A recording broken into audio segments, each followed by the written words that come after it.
Mgombea urais wa muungano wa CORD Raila Odinga akiandamana na mgombea mwenza Kalonzo Musyoka walianza rasmi kampeni zao za siku 3 katika eneo la Nyanza kwa kuwasihi wenyeji wa eneo hilo kudumisha amani wakati huu wa uchaguzi. Land reform.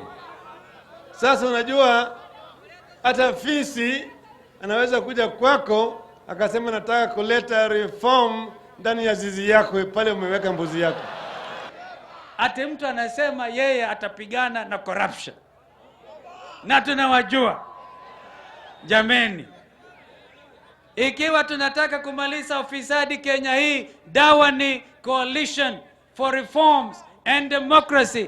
Odinga alisisitiza kwamba ni serikali ya CORD pekee iliyo na sera mwafaka za kuleta mabadiliko na kuinua maisha ya Mkenya bali na kutekeleza katiba mpya, huku akikashifu hatua ya tume ya mawasiliano nchini CCK ya kufunga mitambo ya kampuni ya Royal Media Services. Ni jambo la aibu sana kwa yeyote kusema ati wa Kisii wasisikilize Egesa.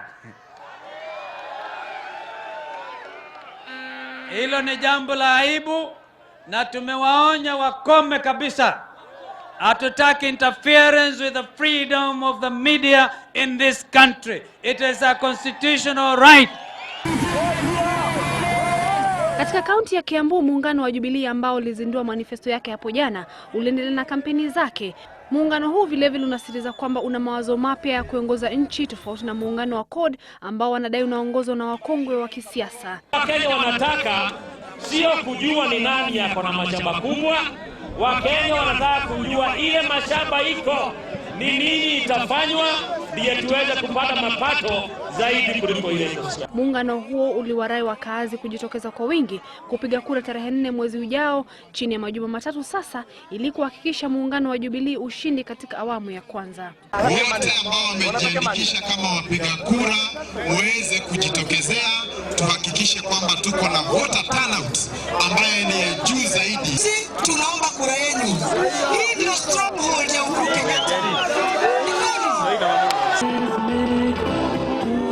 Uwanja wa Nyamira katika eneo bunge la Mugirango Magharibi katika kaunti ya Nyamira ndipo muungano wa Eagle ulipeleka kampeni zake. Mgombea urais wake Peter Kenneth aliyekuwa ameandamana na mgombea mwenza Ronnie Osumba wakiwataka wakazi kuwapigia kura, wakisema kuwa sera zao tayari zimedhihirishwa kwa vitendo, hasa kupitia kwa mabadiliko aliyoleta Kenneth kwenye eneo bunge lake.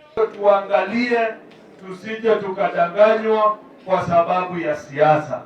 Wewe kama mwananchi wa kawaida unataka kuona zile shida huko nazo zimetatuliwa na uongozi ambao umechagua.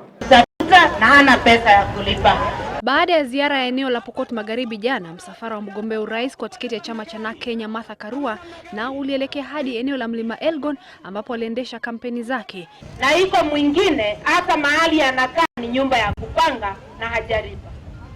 Mimi ningependa uangalie hiyo kura yako kama kifunguo ya kufungua mlango, shida zako zote zikuondokee.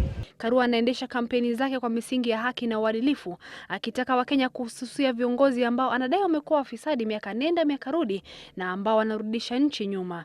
Wewe kimaisha usije ukaajiri fisi kuangalia rasilimali ya Kenya, sababu itakwisha yote na maisha yako itakaa vile vile au izoroteke zaidi.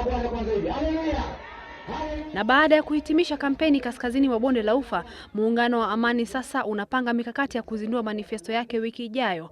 Manifesto hiyo inalenga ajenda 6: kuleta maendeleo, kuboresha afya na mengine mengi. Esther Kahumbi, Citizen Nipashe.